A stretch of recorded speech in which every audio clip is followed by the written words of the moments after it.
Bonjour, bienvenue à la session Parlons de réglementation sur le retour au sol du biochar.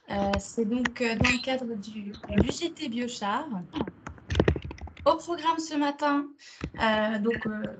l'ouverture de session pour vous rappeler ce qu'est le GT Biochar.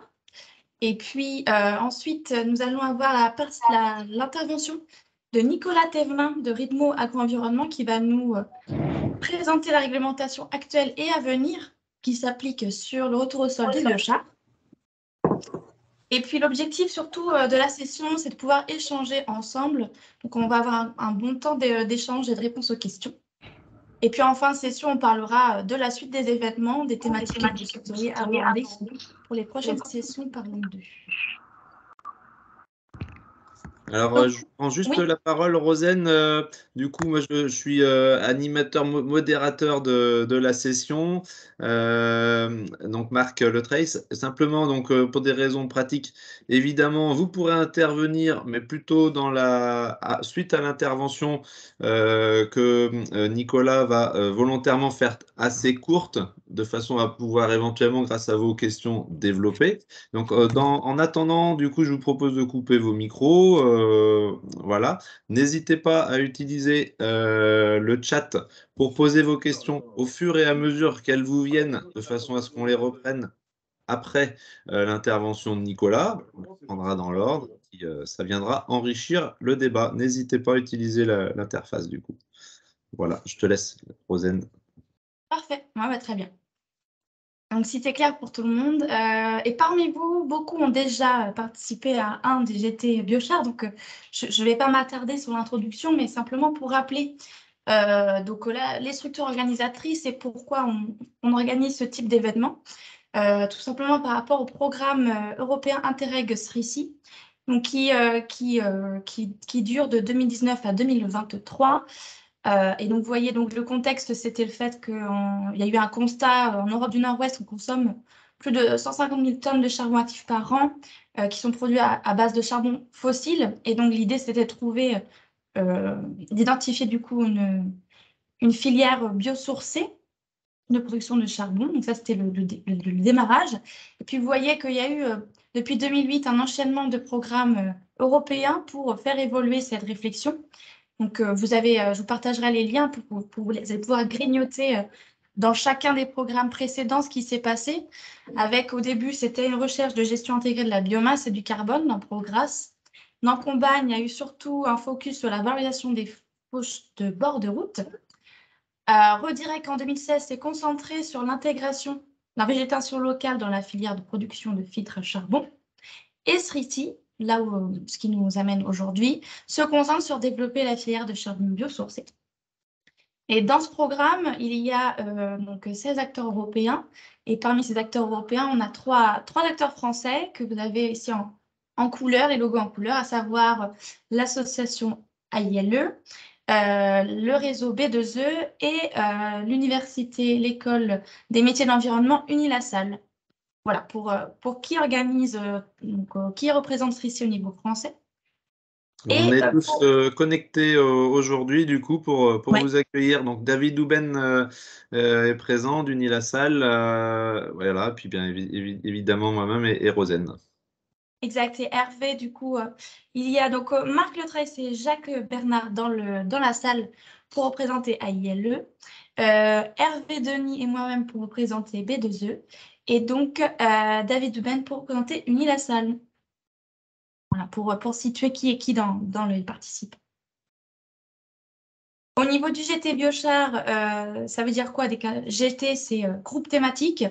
Il a été créé en septembre 2020 et justement avec l'objectif de développer une communauté française d'acteurs de la filière biochar et puis de travailler conjointement à la création de bases d'infos et de faire développer la communication sur le biochar. Voilà ce qui nous anime.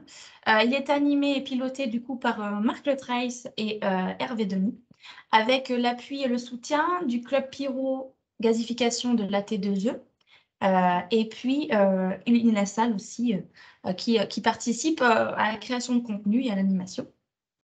Et en résumé, vous pouvez voir les actions qui ont été menées depuis septembre 2020.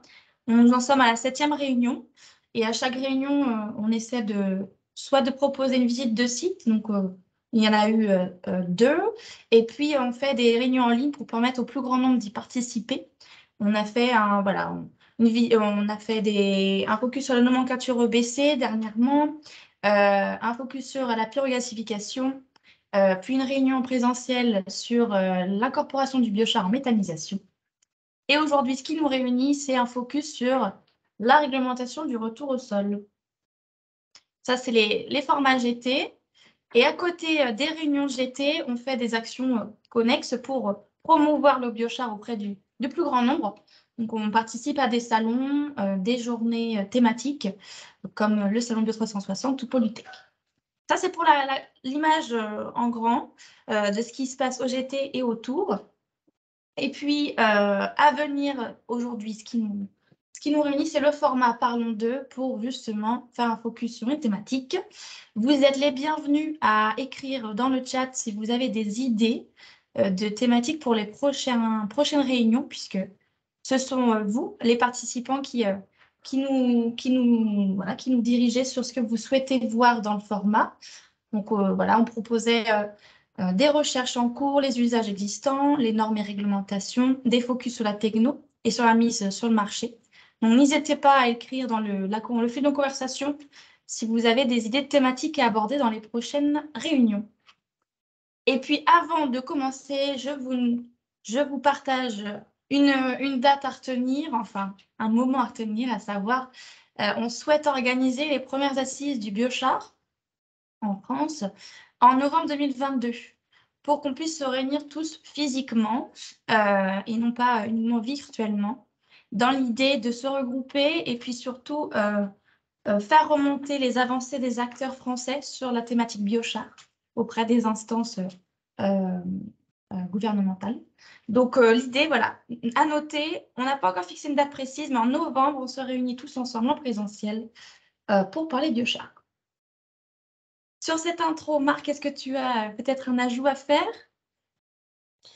Non, simplement pour très brièvement introduire l'intervention de Nicolas. Donc, on a essayé de positionner ce webinaire quelques jours avant l'évolution réglementaire dont va nous parler Nicolas, en réponse à certains besoins évoqués dans certaines attentes plutôt évoquées dans les précédents GT. On a essayé d'organiser ce temps-là. Étant donné qu'on est sur un sujet réglementaire, donc qui n'est pas forcément facile à présenter, du coup, le choix de Nicolas est de faire, et notre choix est de faire quelque chose d'assez synthétique pour laisser la place à vos questions, vos problématiques et des échanges, quoi. Voilà. Donc, voilà, préparez vos questions si ce n'était pas déjà fait. Et je laisse Nicolas continuer et n'oubliez pas de couper vos micros pour ceux qui n'interviennent pas. Merci. Nicolas, je te laisse la main. Parfait.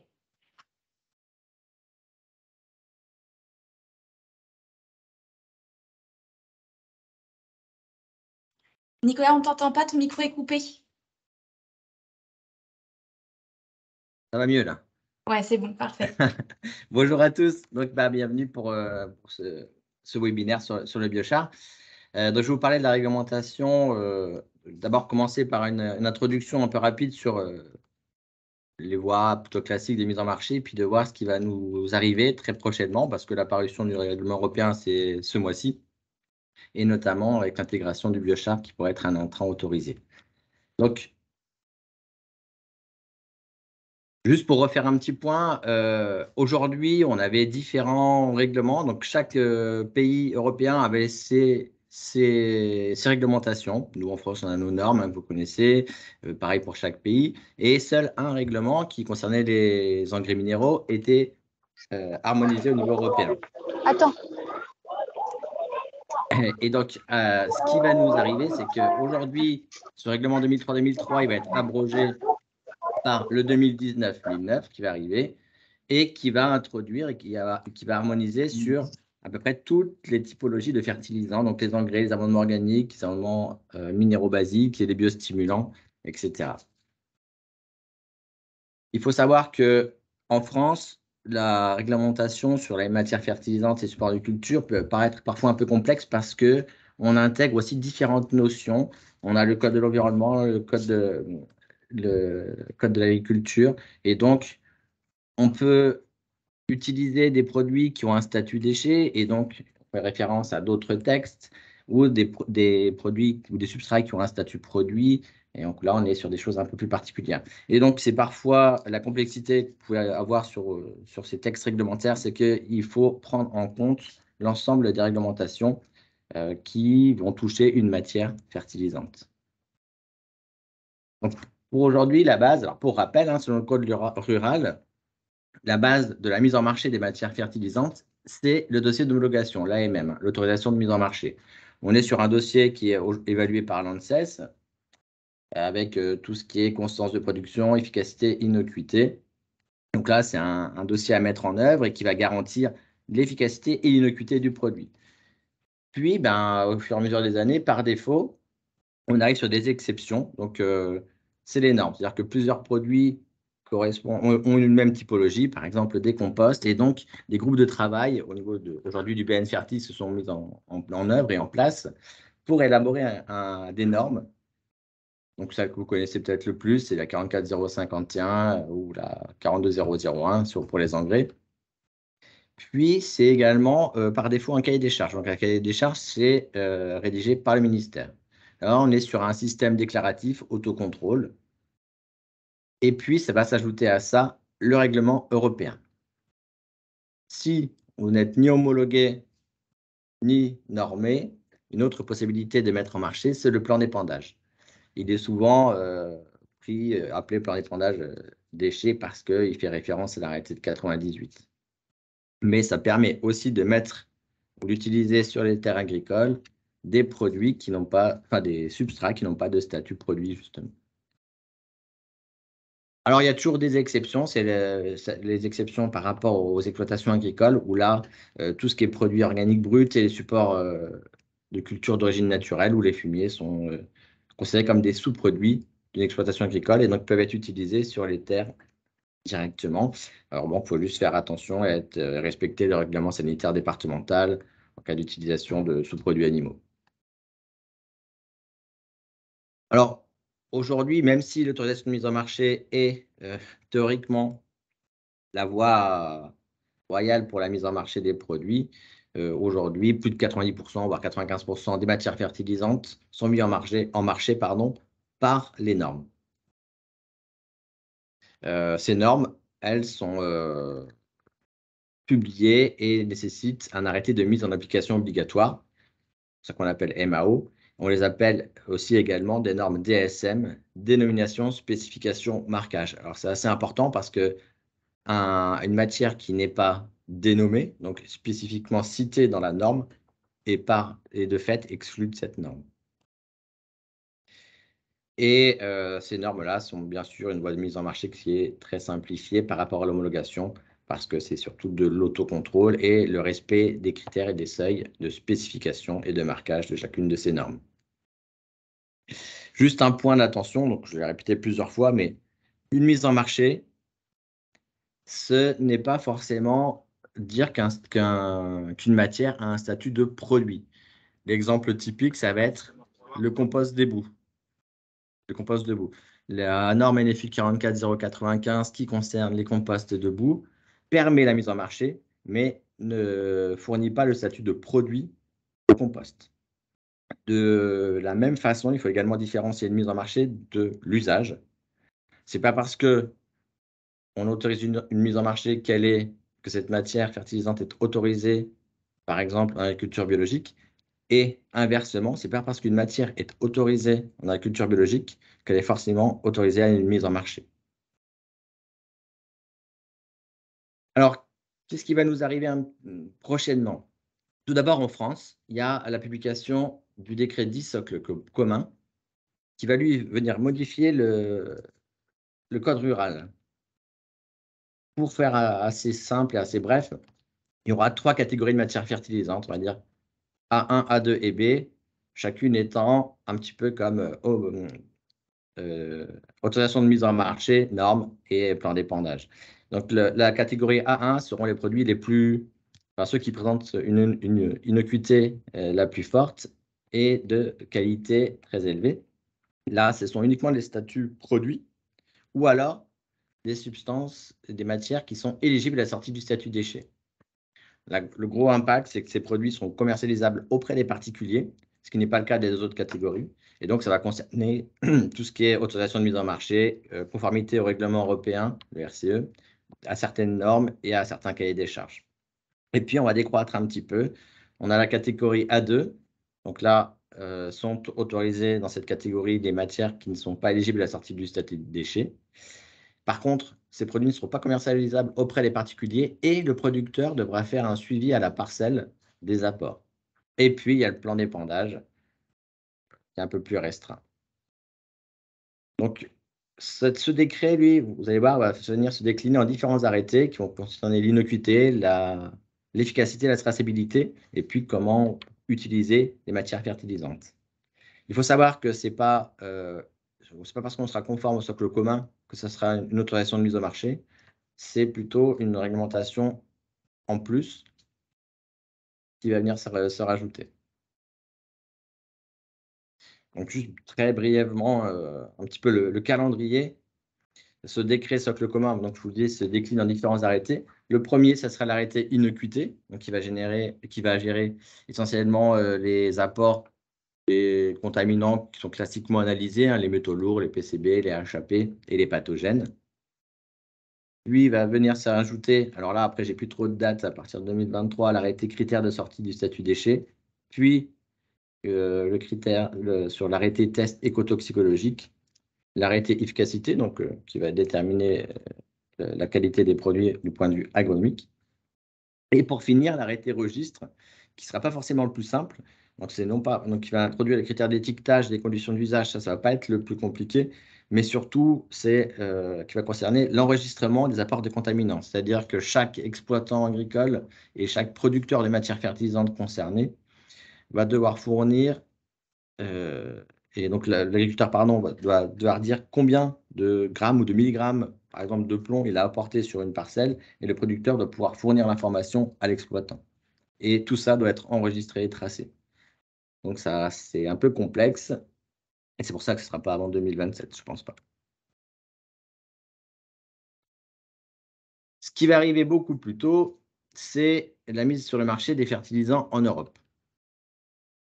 Donc, pour faire bref, ce règlement communautaire européen, le 2019-1009, fait intervenir deux grandes notions. La première notion, c'est la notion de CMC, c'est-à-dire les catégories de matières constitutives.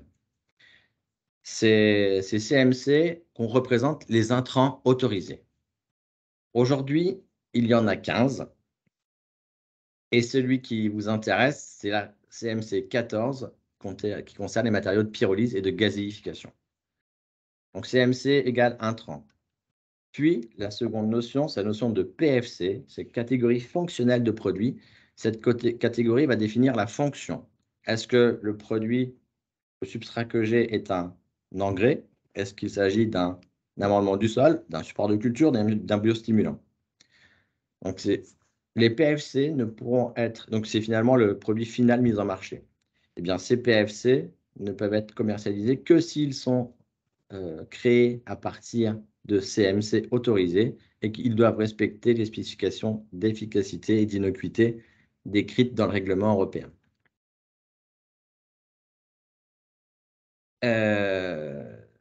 Il faut savoir que c'est pas parce que ce règlement européen ne fonctionne pas forcément comme une norme. Il y a différents modules qui permettent d'évaluer la qualité de production et la qualité de la matière fertilisante. Donc, l'objectif, c'est de limiter les risques liés à l'apport de contaminants. Et il va définir, pour en tout cas la CMC 14, différentes notions sur la qualité et sur le procédé. Aujourd'hui, le procédé défini dans le règlement européen est relativement simple. Il faut que la pyrolyse soit réalisée dans des conditions qui soient limitantes en oxygène, à au moins 180 degrés, donc je pense que ça ne pose pas de souci, et 2 secondes. pense que là-dessus, il n'y a aucun problème pour fournir et créer du biochar. Les matières qui sont autorisées, je vous ai mis ici la liste qui est aujourd'hui décrite dans le règlement européen. Vous avez, allez plutôt dire des matières végétales, des déchets végétaux, qui peuvent également inclure les produits issus de la pulpe pour la production de papier, les résidus de transformation dans le cadre de la production de bioéthanol et de biodiesel, des biodéchets. Donc, par biodéchets, on va entendre des déchets verts et des déchets de cuisine et de table. Par contre, ils sont forcément issus d'une collecte sélective. Mais par contre, ces produits-là doivent avoir atteint ce qu'on appelle le point final de transformation, c'est-à-dire qu'ils ne sont plus forcément considérés comme des sous-produits animaux parce qu'ils ont subi une transformation. Le règlement utilise tout de même certains additifs, à condition que ça n'excède pas 25% des intrants. Et d'un point de vue plus général, en ce qui concerne les sous-produits animaux, les catégories 2 et 3, comme je vous l'ai dit, qui ont atteint le point final de transformation. Par défaut, tout le reste est exclu, mais sont spécifiquement cités tout ce qui est issu des ordures ménagères résiduelles, les boues, les sous-produits animaux qui relèvent encore du règlement européen 1069-2009 sur les sous-produits animaux, donc qui n'ont pas atteint le point final de transformation, et puis toute la liste qui suit. À noter que sur ces intrants autorisés, on ajoute des analyses de contaminants en particulier avec des seuils. C'est la colonne qui est tout à droite. Donc, les 16 HAP doivent être inférieurs à 6 mg par kg de matière sèche. Il faut un ratio hydrogène sur carbone inférieur à 0,7. Les cendres doivent être inférieures à 50%. Il faut une valeur de toxicité en dioxine furane inférieure à 20 nanogrammes par kilogramme de matière sèche. Des teneurs en PCB inférieures à 0,8 mg par kg de matière sèche. Et pareil pour le chlore inférieur à 30 g par kg. Le thallium, qui aujourd'hui est très peu mesuré, inférieur à 2 mg par kg. Et la somme aluminium plus fer inférieure à 10% de la matière sèche. Donc là, vous avez toutes ces informations en ce qui concerne la qualité du produit. Donc, ce que vous pouvez mettre pour faire un biochar qui serait autorisé et quels sont les critères d'innocuité qu'il doit respecter. Il faut savoir aussi que, donc, une fois que vous avez ça ne veut pas dire que vous pouvez le mettre en marché. Il faut aussi vérifier que ces biochars répondent, en tout cas la production, répondent à des critères de système de suivi de la qualité, donc avec un enregistrement dans le règlement 1907-2006. Il faut établir un rapport sur la sécurité chimique, à moins que ces matières en soient exemptées. Alors là, je vous avoue que ce règlement 1907-2006, je le connais un petit peu moins, mais sachez que ça peut être une contrainte sur la valorisation des produits. Donc, une fois que vous avez ces critères d'innocuité et que vous êtes conforme à la CMC, donc la catégorie intrant, potentiellement, le biochar peut également être conforme à une PFC, donc à un usage. Le plus simple aujourd'hui, ça serait qu'il soit conforme à un amendement du sol. Pourquoi? Parce qu'il faut que 95% des intrants soient d'origine exclusivement biologique. Je pense que ça ne pose pas trop de soucis. Et qu'il faut une teneur en carbone organique supérieure à 7,5% sur la matière brute et une teneur en matière sèche supérieure à 20%. De la même manière, je pense que ça ne pose pas de problème non plus.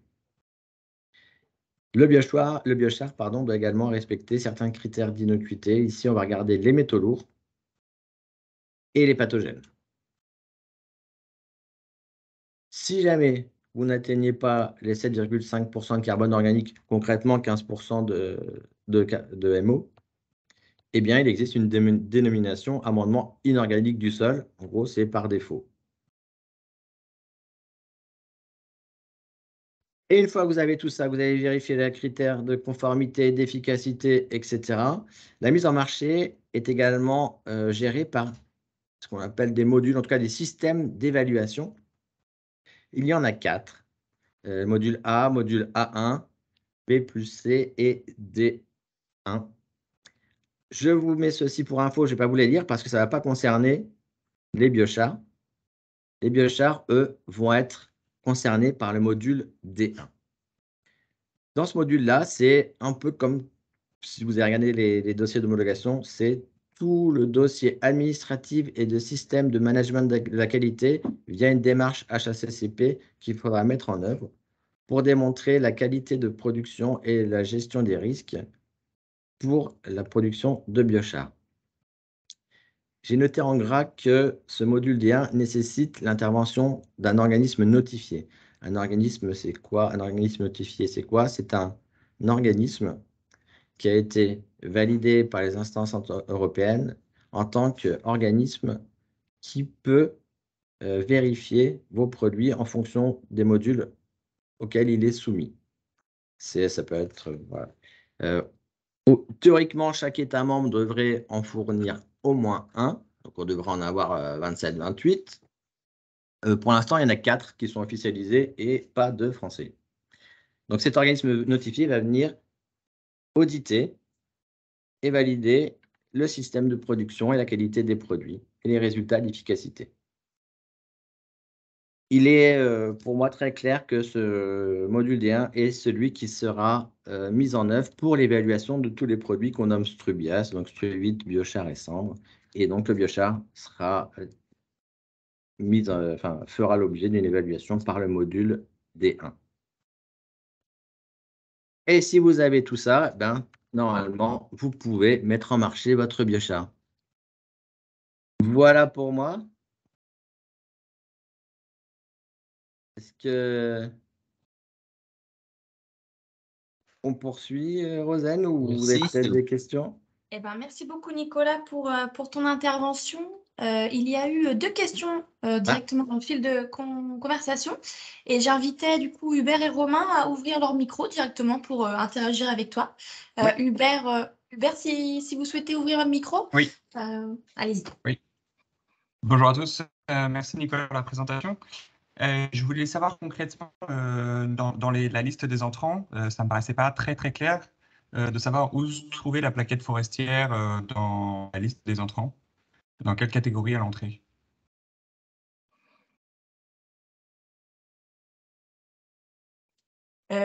Nicolas, attention, ton micro est coupé à nouveau. Ouais, je ne fais pas attention Là, à ça. Alors, je reprends la liste des intrants. Normalement, vous voyez, hop, si ça veut bien venir, voilà.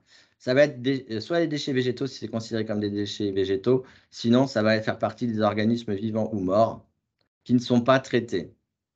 Donc, si vous êtes une plaquette forestière sur des forêts qui n'ont pas subi de traitement, par exemple phyto et autres, et que vous avez juste fait une coupe, un broyage, ça peut se retrouver là-dedans.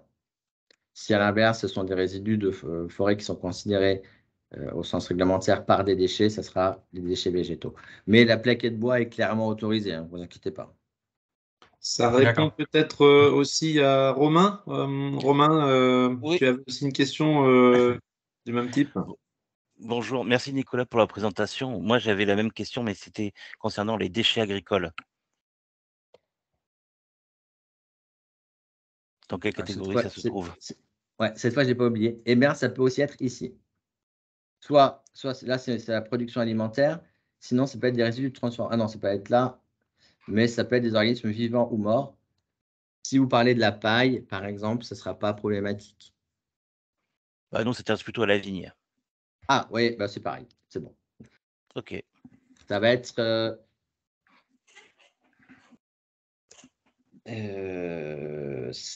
dans cette partie-là. Par contre, il ne faut pas qu'ils aient subi d'autres traitements que ceux qui sont spécifiés ici. C'est-à-dire que si vous parlez sur des sarments ou de vignes, et il ne faut pas que vous ayez fait pas de traitement chimique dessus, quoi. Mais je ne pense pas que ce soit le cas non plus. Ok, merci. Il y a une question si on les prend dans l'ordre, Marie Guillet, donc je te laisse éventuellement ouvrir ton micro pour poser la question que tu as formulée. Oui, Bonjour à tous. Du coup, la question, c'était comment vont s'imbriquer le règlement européen par rapport à la sortie du décret socle, en sachant que, si j'ai bien compris, il y a des... notamment pour le biochar ou les cendres, il y a, avec l'histoire des CMC et puis des PFC, là, il y a potentiellement des voies qui seraient ouvertes plus facilement, finalement, sur la mise sur le marché européen qu'on n'aurait pas dans le décret socle. Et je ne sais pas comment tout ça va comment est-ce que ça va s'imbriquer. Je ne sais pas si tu sais non plus, mais voilà. Ouais. Alors, comment ça va s'imbriquer? Aujourd'hui, le décret socle commun va se traduire uniquement par un arrêté qui concerne l'innocuité. Et donc, ça va être la présence de seuil sur les contaminants usuellement mesurés. Et ces seuils, si on regarde les produits A1, sont les mêmes que ceux du règlement 2019-1009. Donc, le texte sur le socle commun n'autorise pas la mise en marché. Par contre, il assure l'innocuité des produits qui seront mis en marché. Et la correspondance A1, règlement 2019-1009, vous avez les mêmes valeurs concernant les métaux lourds, les HAP, les PCB. Et voilà. Et les pathogènes, pardon. Par contre, par contre, si on regarde la norme, par exemple, si vous dites, tiens, je vais faire un produit, je vais mettre en marché selon la norme 44051. Dans le règlement européen, seuls pathogènes, E. coli et entérocoques sont suivis. La 44051, on rajoute aussi les Clostridium perfringens. Donc, il faudra faire des analyses complémentaires pour être conforme à un texte normé. Donc, l'articulation, c'est l'innocuité qui sera apparaître l'année prochaine pour le texte socle commun est équivalente à celle du règlement européen pour la catégorie A1. Et est-ce que, juste parce que quand on parle pour la mise sur le marché dans le cadre du règlement européen, ce qui est regardé, ce qui est vérifié là, c'est la composition de la PFC, du coup, qui pourrait autoriser, entre guillemets, quand on a affaire à un mélange de CMC, à une dilution, en fait. Alors, ouais, pour reprendre dans l'ordre, il faut que vous n'utilisiez que des CMC qui sont conformes avec leurs spécifications. Là, je crois que j'ai sur mon écran, ouais. Il faut que votre biochar soit fait avec ces intrants et respecte ces critères-là. Plus le petit critère de procédé qui est extrêmement simple à mon avis. Et il faut que, si vous prenez une autre CMC, par exemple un digesta ou un sous-produit, il faut que chaque CMC respecte les critères d'innocuité. Après, vous pouvez mélanger chacune pour faire un produit qui répond à des caractéristiques que vous pouvez réaliser sur mesure. Par exemple, vous pouvez mélanger un biochar avec un engrais, à condition que l'engrais soit réalisé avec des CMC autorisés, etc.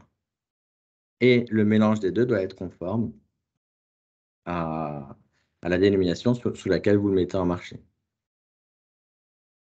Donc, vous pouvez prendre différentes CMC à condition que chacune séparément soit conforme à ces critères. Et que le mélange de chaque CMC réponde à une catégorie fonctionnelle, par exemple engrais ou amendement.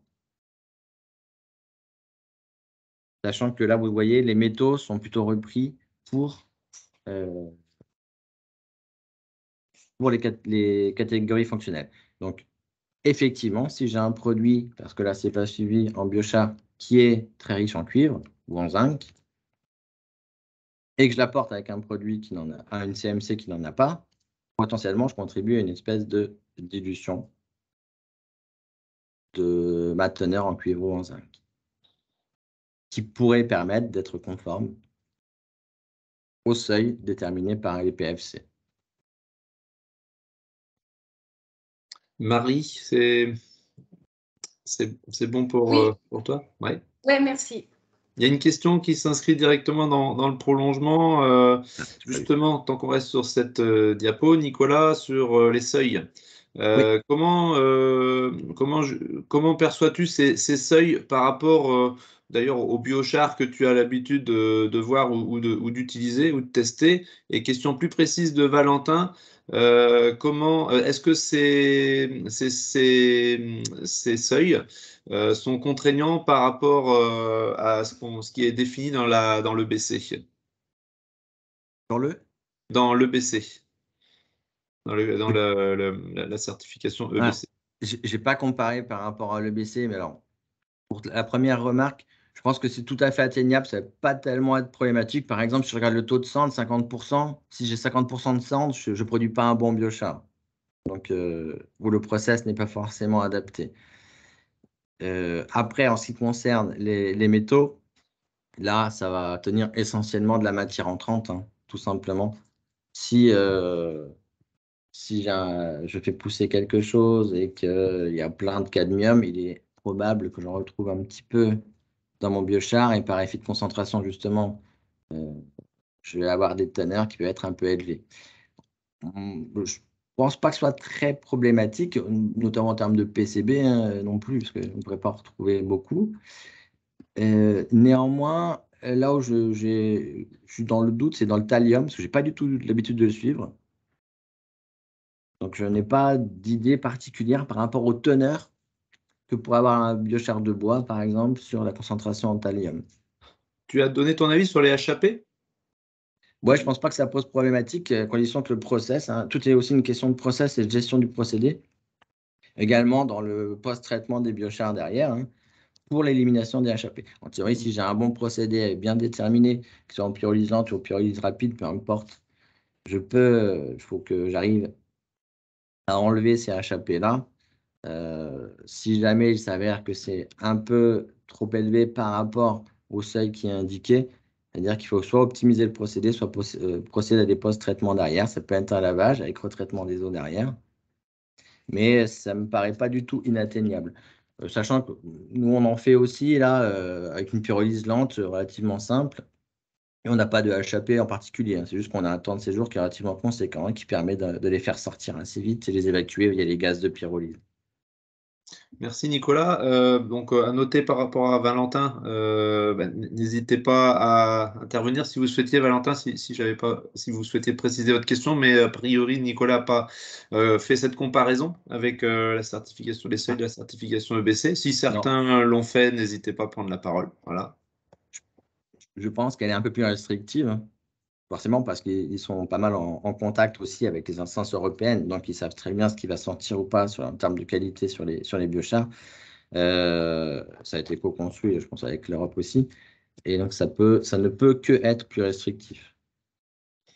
Alors, il y a une question qui suit toujours sur la même diapo, il me semble, sur le point final de transformation. Oui. Question de Thierry. Donc, éventuellement, je vous laisse prendre la parole, si vous souhaitez. Bonjour. Donc, alors j'avais une seconde question et je enchaînerai avec si vous me le permettez. Que je comprenne bien, le point final de transformation, notamment pour des biodéchets ou des déchets contenant des sous-produits animaux, etc., c'est bien des déchets qui ont été complètement méthanisés ou compostés. Alors, ou est-ce qu'on peut s'arrêter à une... eh bien, je veux dire que normalement, ça devrait dépendre du processus sous-produit d'une CMC. Alors, oui, ce sont des candidats aujourd'hui aux produits qui contiennent des sous-produits animaux de catégorie 2 et 3 qui seraient considérés comme ayant atteint le point final de transformation. Les digestats en font partie, les composts également.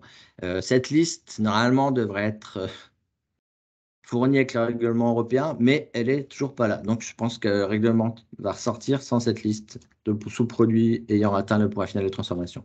Mais il faut savoir que je pense que pour quasiment tous les États membres, et les composts et les digestats, en tout cas, sont candidats pour être considérés comme ayant atteint le point final de transformation.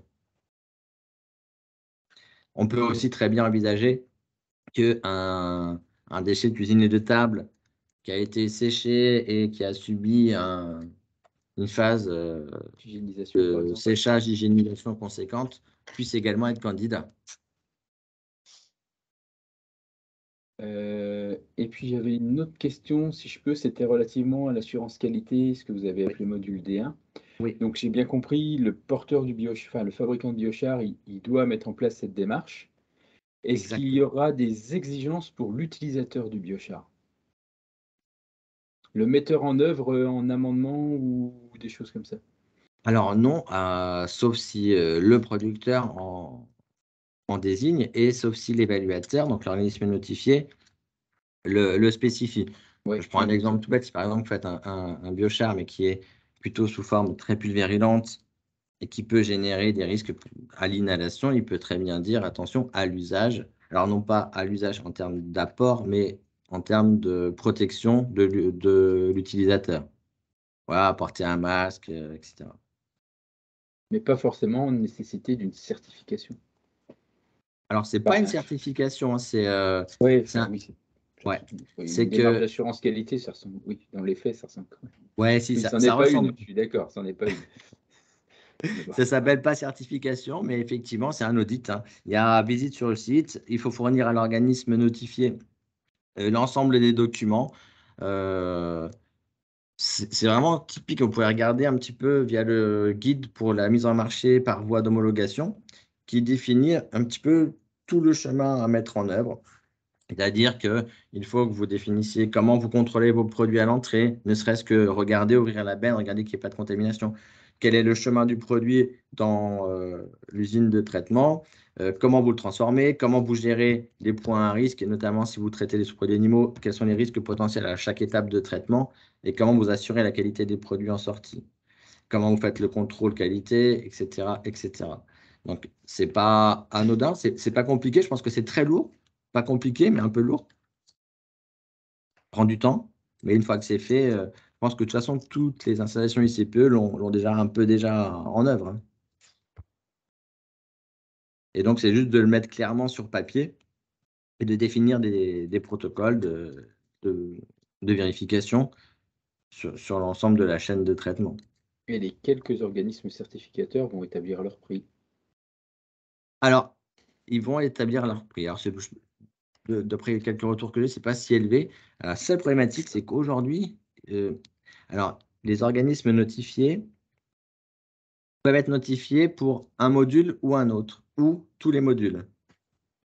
Eh bien, j'en connais pas sur les 4 qui fassent le module D1. Voilà. Ça peut être compliqué. Je pense que ça sera un peu... ouais, ça risque d'être un peu plus cher, mais si on prend les modules les plus simples, je crois que dans les prix que j'avais, c'était entre 2 et 6 000 euros. C'était pas... En tout cas, c'est inférieur au coût d'un dossier d'homologation. Néanmoins, il est possible, parce que du coup, ça concerne tous les pays européens, que ces organismes notifiés soient rapidement surbookés. Et vous dire lesquels, et ben, je ne sais pas justement. Je n'ai pas de retour sur qui sera certifié en France. On a quelques idées, mais on n'a pas aujourd'hui d'officialisation. Merci beaucoup.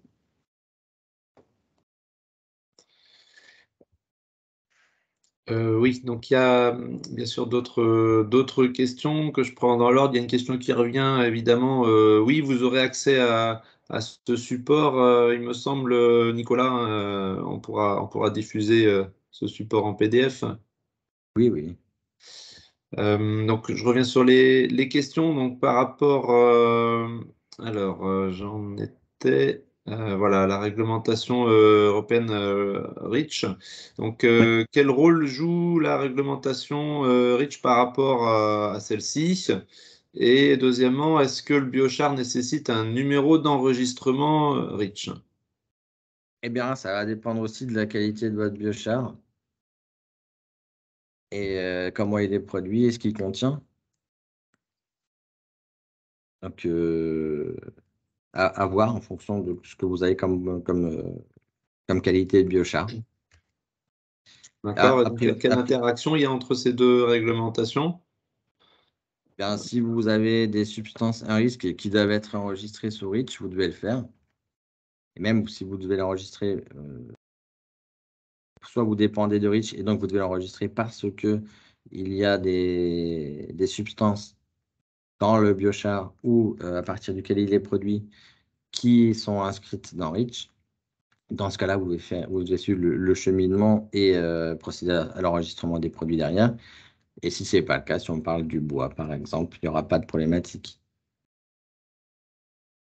Mais effectivement, c'est toute la complexité qu'il y a autour de ces règlements, c'est que vous allez dépendre de REACH, vous allez dépendre de la directive sur la sortie du statut déchet, vous allez dépendre du sous-produit animaux, et puis finalement, le règlement 2019-1009 n'intervient que en finalité de l'ensemble de tous ces règlements. Et donc, c'est une interconnexion entre tous ces textes réglementaires qui peut s'avérer compliqué. C'est pour ça que c'est un peu délicat de vous dire, ouais, ça dépend de REACH, ça dépend pas de REACH. Ça dépend, en fait. Ça dépend de ce que vous introduisez dans votre système de pyrolyse. Alors justement, à propos de ce qu'on introduit dans notre système de pyrolyse, la question, alors il y avait, j'ai vu par ailleurs une question sur les... J'aimerais juste rebondir sur cette histoire de REACH, si possible, avant qu'on change de sujet. Oui, allez-y, je vous en prie, Solène. En fait, là, on voit dans cette réglementation que le biochar, ça peut avoir plein d'intrants différents. Donc, finalement, un biochar, c'est un peu tout et n'importe quoi. Le biochar en lui-même, est-ce qu'il a un CAS défini ou non? Parce que ça, c'est une info que j'ai pas réussi à trouver. Moi non plus, je pense pas. Enfin, je ne sais pas. Je veux dire, Ok. Là, j'avoue, je n'ai pas d'idée sur est-ce qu'on a un numéro de CAS sur le biochar. Ok, très bien.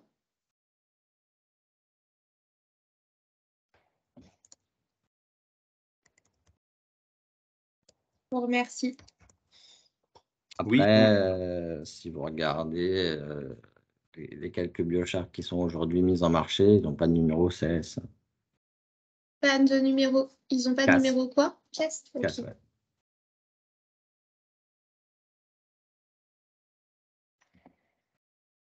Donc voilà, j'avais eu par ailleurs une question sur le type d'intrant, et là il y avait une question sur les CSR. Donc, alors si je reviens à la question qui est posée ici, savez-vous si les CSR, donc Valentin, là, que l'on utilise comme intrant en gazification sont autorisés? Et puis j'ai aussi la même question sur du déchet bois.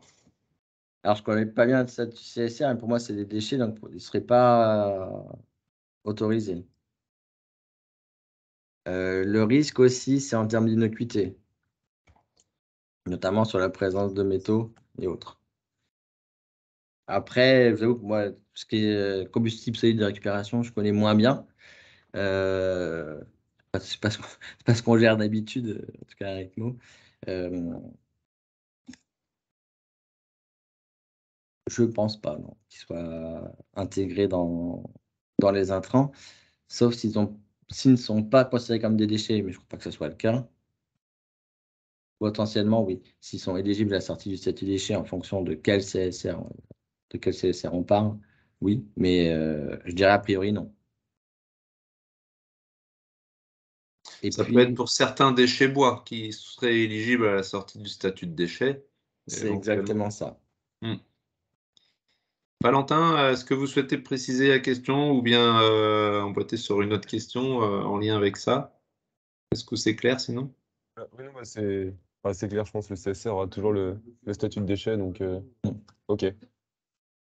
Et après, quand on parle de déchets bois, ça va dépendre quel bois, effectivement, quel bois, si c'est B ou autre. Est-ce qu'il va apparaître comme potentiellement éligible à la sortie du statut de déchet? Je dirais a priori pas forcément maintenant, à suivre. Néanmoins, tous les critères sont clairement définis dans la directive et sera un peu retranscrit au point de vue français, mais je ne crois pas qu'ils prennent les bois traités dans le socle commun, avec les critères d'éligibilité à la sortie du statut déchet. Néanmoins, vous avez déjà la directive européenne, donc 2008-98, là, qui peut vous orienter sur le potentiel sortie du statut déchet de vos produits en fonction de leurs caractéristiques et leur origine. Et là, c'est assez vaste, hein, donc c'est pour ça. Je dirais qu'un des critères essentiels, en particulier au niveau européen, c'est une collecte sélective. Donc le non-mélange.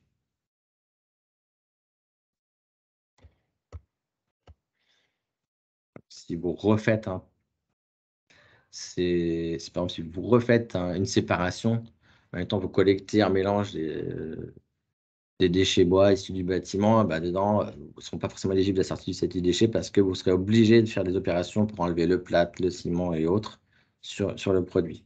Donc, ce n'est pas une collecte sélective, à part si vous arrivez à les extraire du bâtiment sans qu'ils soient en mélange. Ça paraît compliqué. En effet, merci Nicolas. Donc, alors il y a eu un ensemble d'échanges, questions et réponses faites dans le chat sur la certification EBC. Donc, en résumé, la EBC, donc c'est une certification. Donc, ce n'est pas une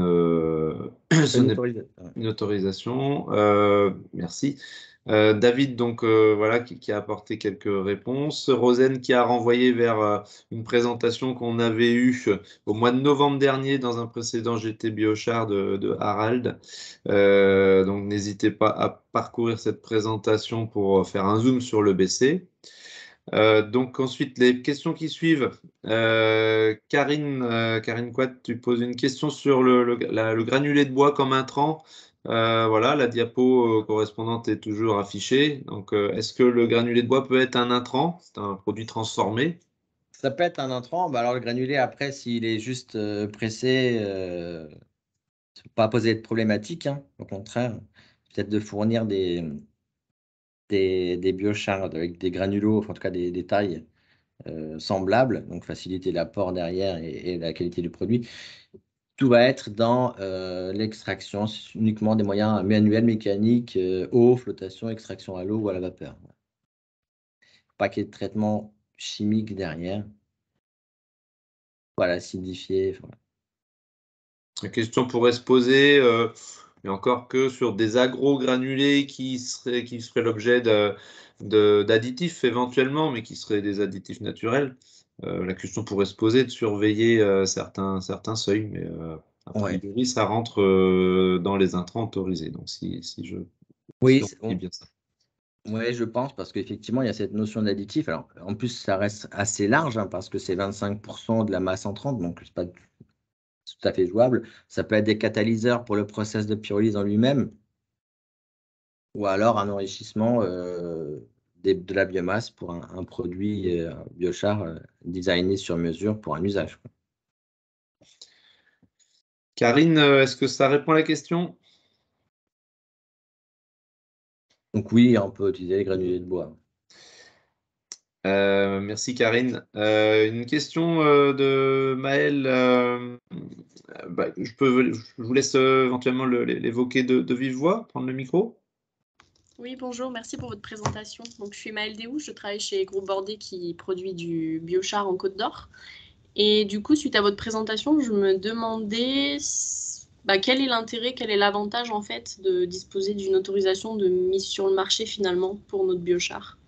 Alors, le premier avantage jusqu'au 16 juillet, c'est qu'avant, il n'y avait pas d'autre moyen de mettre en marché le biochar en tant que matière fertilisante si on ne disposait pas d'une autorisation de mise en marché. Le biochar directement en tant que tel. Hein. Après le règlement européen, vous voyez que le dossier n'est pas si différent d'un dossier d'homologation. On suit la même démarche d'un point de vue administratif, d'un point de vue système de management de la qualité. Le fait de bénéficier, alors la grosse différence sera que si vous faites ça au niveau européen, vous n'avez pas besoin de faire de reconnaissance mutuelle dans les autres produits. Mais aujourd'hui, il faut quand même reconnaître qu'en France, le dossier d'autorisation de mise en marché est quand même reconnu comme un gage de qualité de produit dans tous les sens du terme, aussi bien en termes de production la qualité de production et qualité de suivi qu'en qualité agronomique et innocuité des matières fertilisantes. Le désavantage, c'est qu'il n'est valable que sur le territoire français. À l'inverse, le règlement européen, bon, il s'aligne, hein, lui, il va être, si on réalise un produit pour qui sera conforme au règlement européen, là, il n'y a pas besoin de faire de reconnaissance mutuelle, on peut le distribuer dans tous les pays de l'Union. Mais le dossier administratif et système de management de la qualité sera quasiment identique à celui d'un dossier d'homologation. Il y a également le producteur de biochar devra également fournir des résultats de tests d'efficacité de son produit en fonction de l'usage. Des tests d'efficacité agronomique, du coup? Oui. De quel type? C'est en fonction de l'usage, en fonction de pourquoi vous l'homologuez. Enfin, vous le mettez en marché au sens du règlement 2019-1009.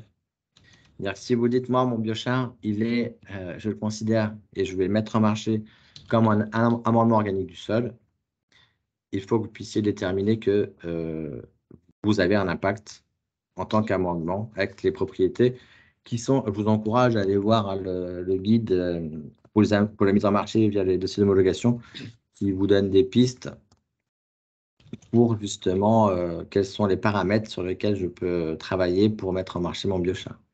D'accord, donc c'est des choses qui sont quand même standardisées. Alors, standardisé, je dirais pas jusque-là, parce que non, pas en termes d'efficacité, mais en tout cas, il y aura quand même une évaluation par l'organisme notifié qui dit oui, vous me dites que c'est efficace, ben bon, prouvez-le-moi. Donc, vous ayez quand même quelques informations à lui donner pour qu'effectivement, il puisse dire oui, bon, effectivement, vous me dites que c'est un amendement du sol. Oui, regardez, j'ai démontré qu'il avait augmenté les populations microbiennes, augmenté la respiration, retenu l'eau, enfin peu importe. Si vous faites ces essais-là, il va dire, ah, effectivement, vous avez un impact sur votre sol en tant qu'amendement. D'accord. Et tant que j'ai la parole, je veux bien en profiter pour poser juste une autre petite question, parce que je n'ai pas très bien compris un point. Vous avez fait un focus sur le biochar en tant qu'amendement du sol. Oui. Où là, vous avez parlé que du taux de carbone, matière sèche et métaux lourds, si j'ai bien compris. C'est ça. Et du coup, tous les points qui sont listés ici, le taux de HAP,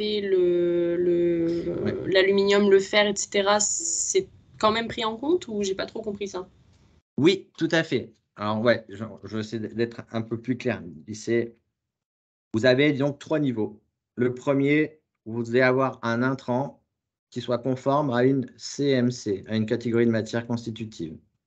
Et ici, donc je l'ai laissé à l'écran, ce sont les caractéristiques de la CMC pour les matériaux issus de la pyrolyse et de la gazéification. Votre CMC doit être produit à partir des matières premières qui sont sur la colonne de gauche, ne sont pas autorisées clairement spécifiques la colonne du milieu, et votre matière première doit respecter ces seuils ici, de la colonne de droite. Ça, c'est le premier critère. Admettons que vous souhaitiez mettre en marché un biochar tout seul. Donc ça, le premier critère, c'est ça. Ensuite, second critère, il faut que votre biochar respecte également ces critères. Donc, 95% d'origine organique, 15% de matière organique, MS 20% et les teneurs en métaux. Ça, c'est le deuxième critère. Troisième critère, il faut que vous soyez évalué par un organisme notifié par rapport au module D1 qui valide votre système de production et la qualité des biochars. D'accord, super, merci. La question, pardon, il y a David qui souhaitait réagir. Alors, c'était peut-être avec le point suivant, le point précédent, pardon. Non, en fait, j'avais une question, donc je me permets aussi, si je peux. Donc, merci vraiment pour cette présentation. Moi, j'avais une question, en fait, parce qu'ici, on parle plutôt du biochar, on va dire, brut, hein, qui serait mis sur le marché à l'état brut. Mais du coup, si je suis un producteur de terreau et que je souhaite incorporer du biochar dans mon support de culture, par exemple, quelle procédure, du coup, il faut suivre? Est-ce que c'est le terreau final qui sera homologué ou est-ce qu'il, malgré tout, il faut d'abord faire homologuer ou en quelque sorte faire en sorte que le biochar que j'incorpore respecte un certain cahier de charges? Alors, pour une formulation, vous avez une CMC dédiée, hein, c'est la 7, je crois. Enfin, non, une PFC, pardon, qui est les mélanges. C'est celle-ci, maison de fertilisants. Il faut que votre biochar respecte ces catégories d'intrants, spécifiquement. Ok. Donc ça va être et l'évaluation via le module D1. Et ensuite, il faut que la formulation, avec mon terreau, avec de la tourbe, avec ce que vous voulez, avec un peu d'engrais et autres, soit conforme aux critères support de culture dans ce cas. Et donc, vous avez ces mêmes critères, enfin, d'autres critères, mais des critères équivalents pour la catégorie support de culture. D'accord, mais donc c'est le support de culture qui sera évalué. C'est la Ouais. formulation finale qui est évaluée, alors c'est ça? Ouais, c'est ça. C'est-à-dire que le biochar, il devra uniquement être conforme à la CMC, donc critères d'innocuité et procédé de production, pour qu'il soit autorisé en tant qu'intrant dans ma formulation. Et c'est la formulation L qui sera mise en marché via une PFC, support de culture. Ok, super. Merci. Merci pour cette précision. Donc, c'est important, voilà, c'est vraiment le respect de la CMC quoi, qui est important, y compris dans les supports culture. Quoi. Donc, on va pas faire n'importe quoi, voilà, sur les supports culture, tout ça, c'est bien cadré. Et puis, en effet, il y a certainement aujourd'hui des personnes connectées là, qui font déjà des supports culture. En tout cas, j'en avais vu inscrit. Donc, n'hésitez pas à intervenir aussi pour illustrer votre pratique sur d'autres PFC que de l'amendement, quoi. Donc, on avait une question d'Hubert. Donc, n'hésitez pas à prendre la parole pour l'exposer de vive voix. Oui, merci beaucoup. Du coup, effectivement, là, sur les différentes étapes, il faut respecter la CMC, il faut respecter les seuils, et puis après, il y a l'évaluation de l'organisme notifié. Et je me posais la question du délai que vous pouvez prendre. Donc, j'imagine qu'il faut d'abord produire du biochar avant de pouvoir faire tout ça. Et donc, je me demande, est-ce que ça prend 2 mois? Est-ce que ça prend 6 mois? Est-ce que ça prend 1 an? Alors là, je vous avoue que je pense que le temps, ça sera essentiellement le temps de montage de projet, du dossier, pardon. Et là où je suis, donc là, ça peut aller très vite en fonction de votre avancement sur ce dossier plutôt administratif.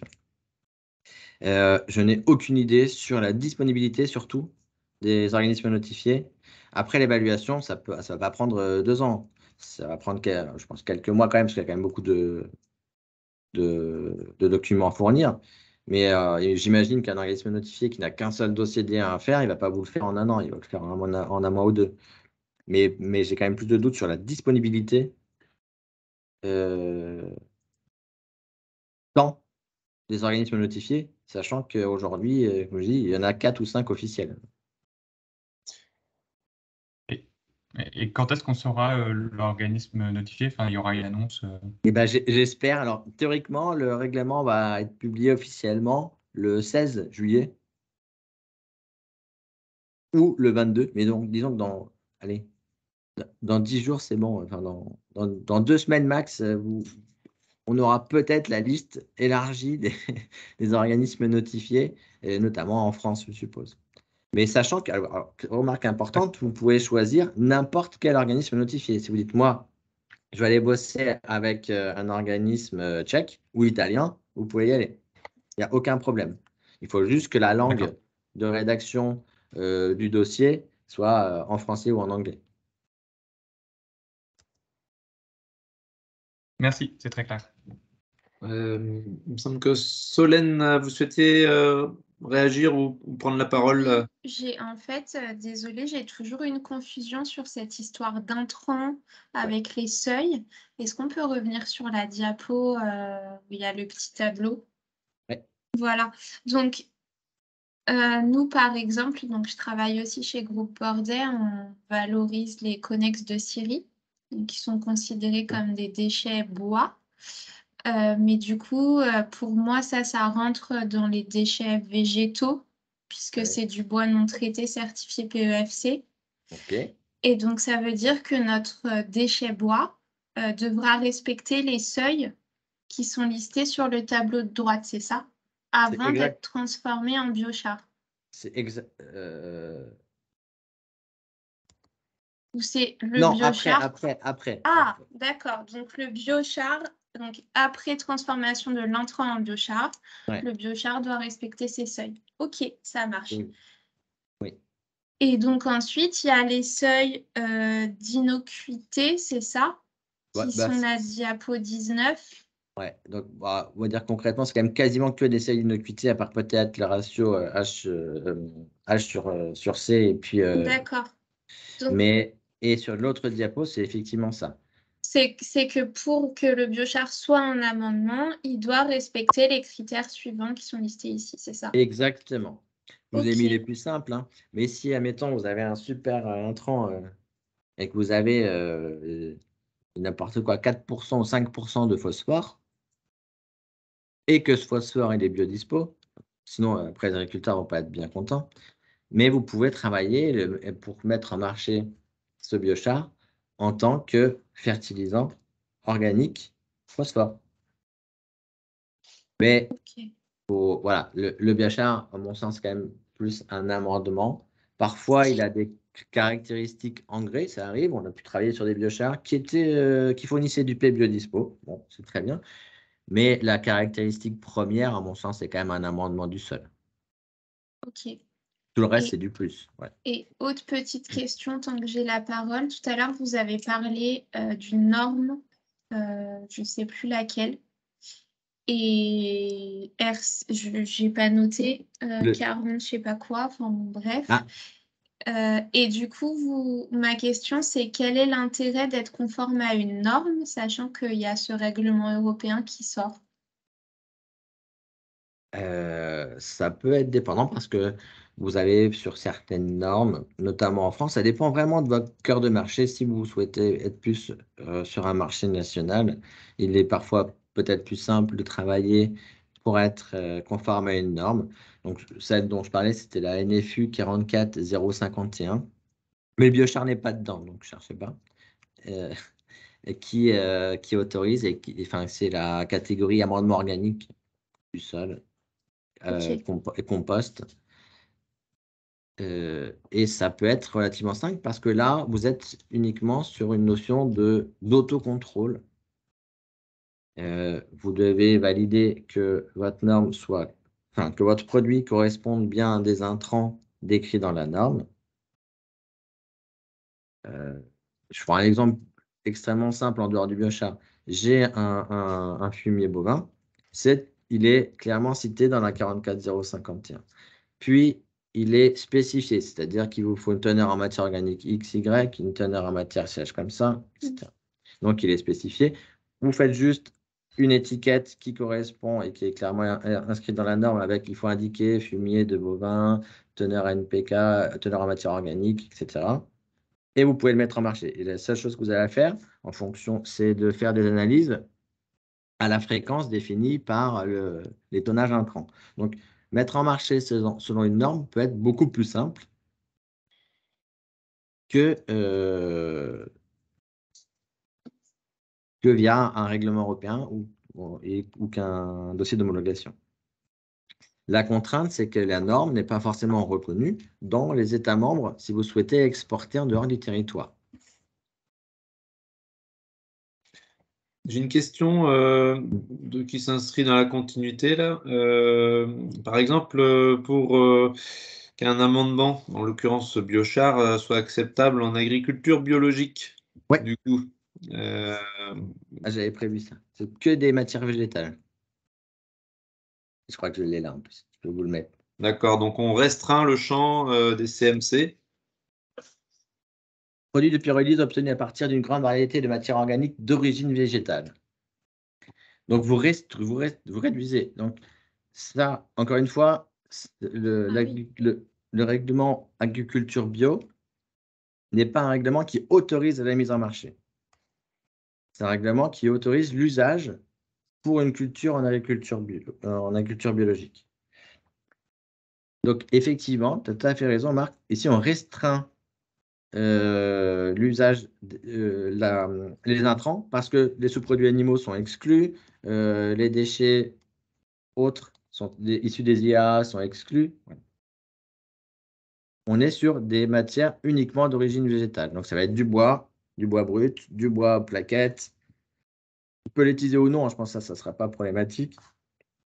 Il ne faut pas mettre de produits chimiques, sinon ce n'est pas bio. Et les teneurs en HAP sont réduites, si j'ai vu, 4 mg par kilo. Et il y a effectivement un critère complémentaire qui est 4 mg aujourd'hui. À partir du 16 juillet 2022, les limites sont celles fixées par le règlement 2019-1009. Parce que le règlement européen, il est paru en 2021. Enfin, c'est une révision de l'AB qui est parue en 2021. Donc aujourd'hui, c'est 4.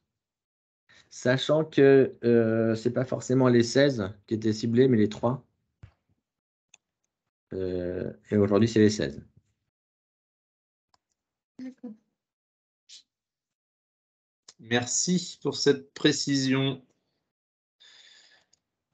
Alors, excusez-moi, je crois qu'on a passé l'ensemble des questions. Si certains avaient encore une question, n'hésitez pas, ou bien si certaines questions avaient été oubliées, n'hésitez pas à prendre la parole, à lever la main, vous manifester.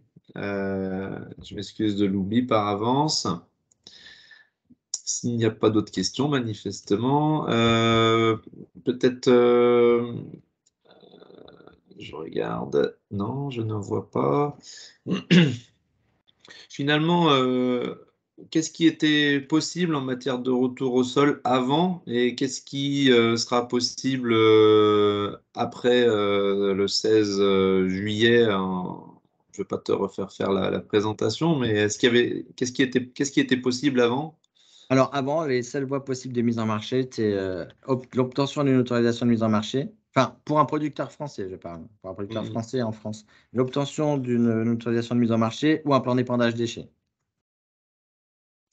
Demain, ça va être l'autorisation de mise en marché, plan d'épandage déchets, une conformité au règlement 2019-1009.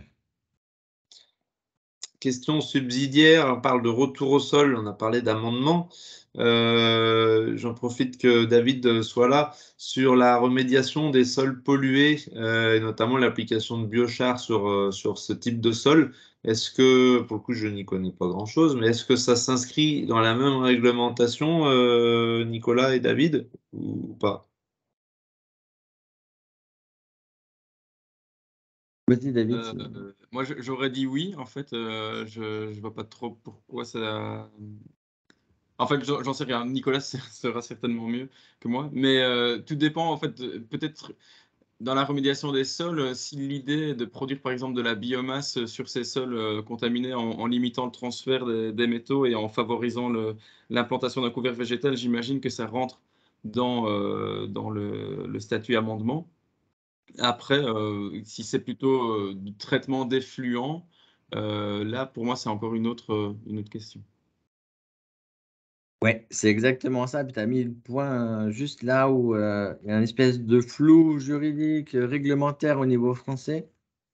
Tous les apports en remédiation de sol, décontamination, reconstruction et autres, il n'y a pas de réel texte qui encadre parfaitement le tout. C'est plus, effectivement, je dirais, en fonction de l'usage que vous allez en faire. Si vous avez une culture alimentaire, là, absolument, il faudra que ça soit conforme au règlement pour une matière fertilisante. Après, je ne pense pas qu'un agriculteur aussi accepte de produire avec autre chose que quelque chose qui est autorisé à la mise en marché. Si on est sur des espaces verts ou autres, je pense que là, effectivement, on peut travailler autrement, se rapprocher un petit peu de tout ce qui est indépendage. Après, on avait travaillé un petit peu sur ce sujet-là et puis ça a toujours été flou. Il y en a qui utilisaient des normes comme des normes sur les supports de culture pour apporter des produits de remédiation, de décontamination des sols. Mais là, ça sera, je pense, honnêtement plus au cas par cas. Et ça reste toujours un petit peu flou. Par contre, s'il y a une production agricole via une exploitation agricole, clairement, il faut que ça soit mis en marché avec un texte européen ou français pour les matières fertilisantes et les supports de culture. Merci, j'épuise les questions. Une dernière question que je voulais poser. Tu as expliqué qu'il y avait plusieurs arrêtés à paraître, notamment à partir de 2023 en France. Évidemment, on a autour du micro, autour de l'écran, pas mal des acteurs qui sont impliqués dans la filière biochar. Comment faire valoir les intérêts de la filière dans l'écriture de ces futurs textes? Y a-t-il un lieu d'échange? Y a-t-il un endroit où on peut éventuellement faire valoir des positions ou des besoins? Je ne sais plus si des représentants biochar étaient présents, mais en tout cas, ce texte, donc ce décret socle commun, vous l'avez compris, se décline sous la forme de différents arrêtés qui vont se suivre dans les années à venir. Le premier concerne l'innocuité. Il faut savoir que ce texte avait été soumis à différentes parties prenantes. C'était les grandes institutions qui encadrent, ça peut être, il y avait les OPA, comme les syndicats et autres, les chambres d'agriculture. Il y avait les institutions qui représentent les metteurs en marché, etc., qui ont été consultées pour donner leur avis, donc consultées par le ministère de l'Agriculture pour donner leur avis sur ce texte-là. Si vous souhaitez être intégré un petit peu dans cette réflexion, sachant que aujourd'hui, en ce qui concerne l'innocuité, il faut juste qu'au niveau juridique, ils valident le texte, l'arrêté d'innocuité pour qu'il paraisse. Et par contre, vous pouvez être intégré dans les discussions ultérieures en vous rapprochant du ministère de l'Agriculture. Si vous le souhaitez, vous pouvez envoyer un petit message et je pourrais vous envoyer un mail au ministère pour savoir comment ils envisagent les choses par rapport aux autres arrêtés à paraître. Merci. Mais voilà. Pour refaire simple, c'est toujours possible d'interagir et d'apporter son point de vue. Et d'ailleurs, comme c'est un décret, donc, c'est également soumis à enquête publique, à consultation publique, pardon.